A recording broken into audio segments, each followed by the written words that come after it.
Oh,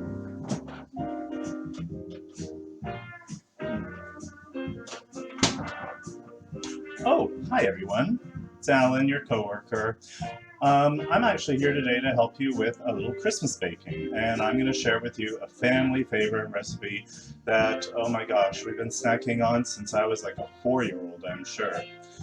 In our house, we had a second kitchen in the basement with a second old fridge, and my mom would store all the Christmas baking down there, which of course, was helped us develop these strategies for stealing stuff, but keeping the trays of food looking like nothing was missing.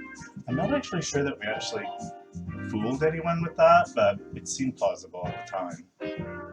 So today's recipe is going to be something that my mom called peanut butter bonbons, but over the years I have found other recipes for this, and they're commonly referred to as Buckeyes because they're meant to look like Buckeyes, which are similar to the horse chestnut that we have falling off of our trees all over the lower mainland here. So let's get down to business, and I'll show you how to make the recipe. Okay, first we'll check out what you're going to need for ingredients. So your main ingredient, of course, is peanut butter.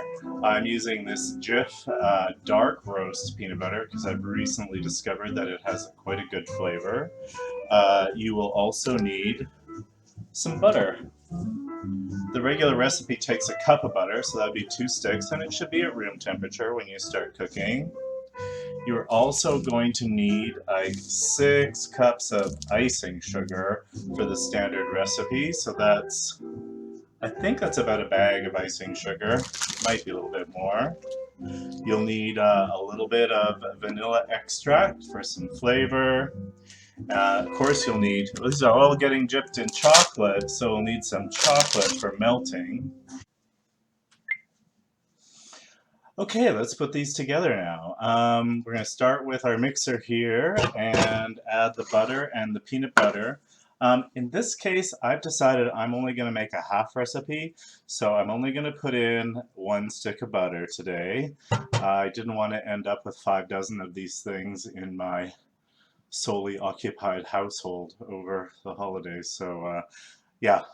I'm only going to do a half recipe today. But even that means I'm going to end up with like about 30 of these candies. So I've added the butter. I'm going to add, in this case, a half recipe is 3/4 of a cup of peanut butter. So I've got that measured out. Okay, we've got the butter and the peanut butter in the mixing bowl. So let's get the mixer going here. And we'll give that a mix.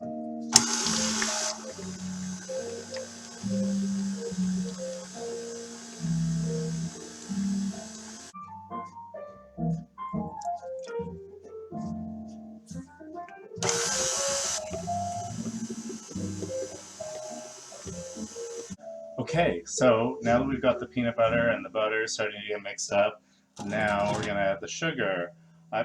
Like I said, I'm doing a half recipe, so I'm just going to be adding 3 cups of icing sugar to this recipe. I usually take it and add about fairly rapidly, about a few tablespoons at a time.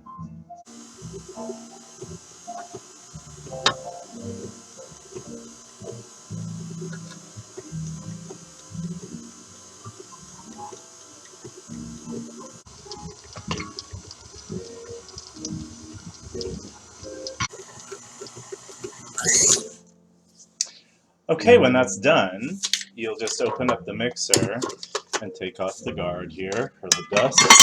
Now, something you'll notice when you're looking at this mixture when it comes out, it will come out looking pretty dry and crumbly, and you'll be tempted to maybe add more peanut butter or more butter to it to soften it up, but don't. Now it's time to mix that all and roll it into balls and put it onto cookie sheets. All right, let's get on it. Okay, so as we're making the balls, you'll want something like a teaspoon to do a proper measurement for you. You will scoop up some of the dough. It's, like I said, still pretty dry. We'll roll it up and then put the balls on the cookie sheet.